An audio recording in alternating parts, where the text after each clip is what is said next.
Iniciaremos agora mais uma aula de ciências do 7º ano. Nessa aula, nós estudaremos o reino das plantas. E por que estudar essa unidade? Então, a botânica que estudaremos nessa aula é parte de botânica, que é a ciência que estuda o reino das plantas, que é o reino Plantae. Os seres vivos desse reino estão presentes em diferentes biomas. São essenciais para a manutenção da vida da Terra.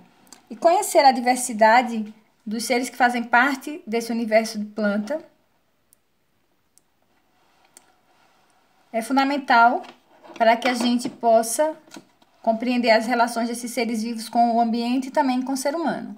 Então, essas imagens aqui, a primeira, a que eu estou mostrando agora no detalhe, é uma estrutura reprodutiva do pinheiro. Aqui nós podemos ver uma muda de pinheiro e em cima uma flor de mandacaru. Vejam como é bonita.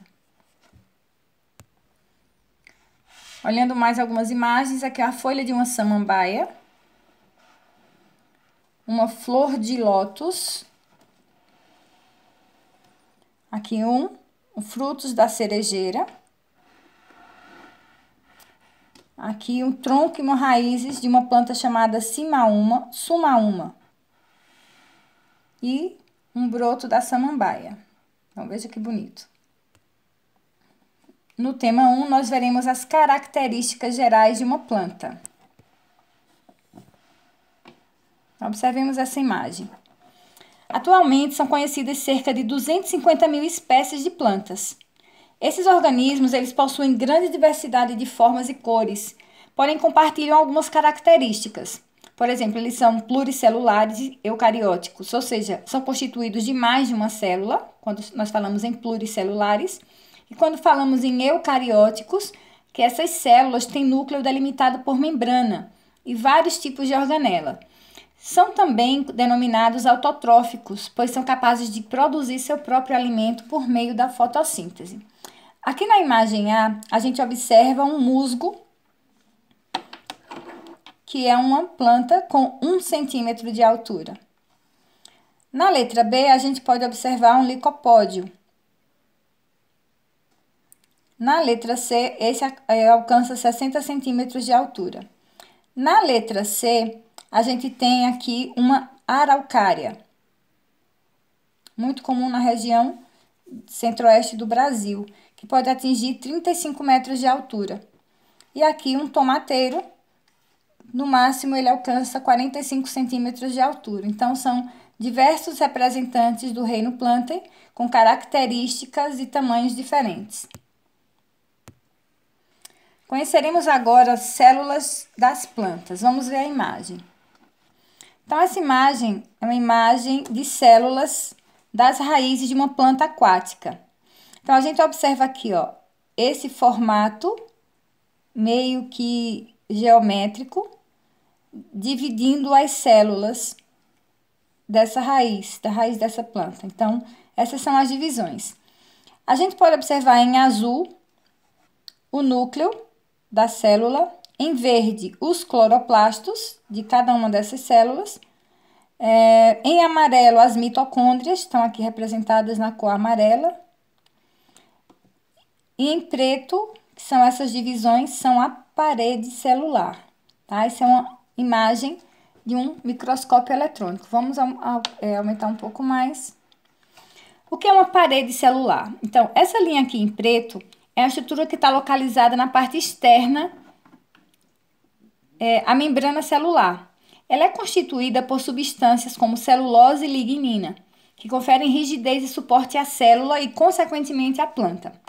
Os vacúolos são organoides em forma de bolsa, que eles armazenam substâncias como água e sais minerais.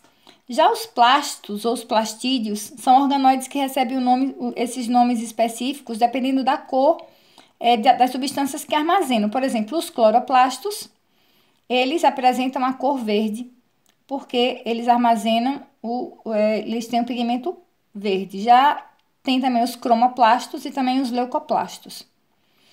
Os cloroplastos são plastos que têm clorofila, pigmento verde, são encontrados nas folhas e nos caules verdes. Geralmente contém pigmento amarelado ou avermelhado e são encontrados nas flores.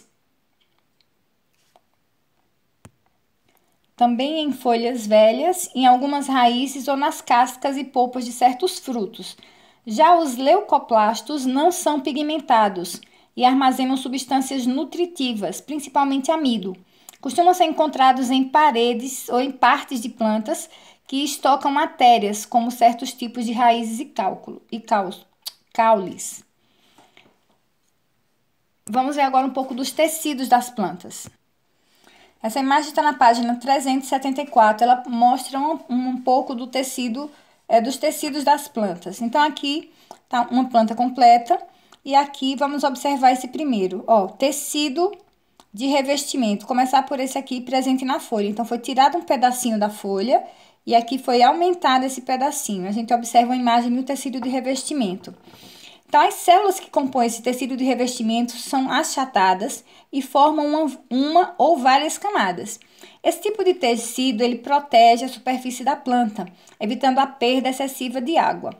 Agora, vamos ao próximo tecido presente aqui no caule, que é o tecido de sustentação.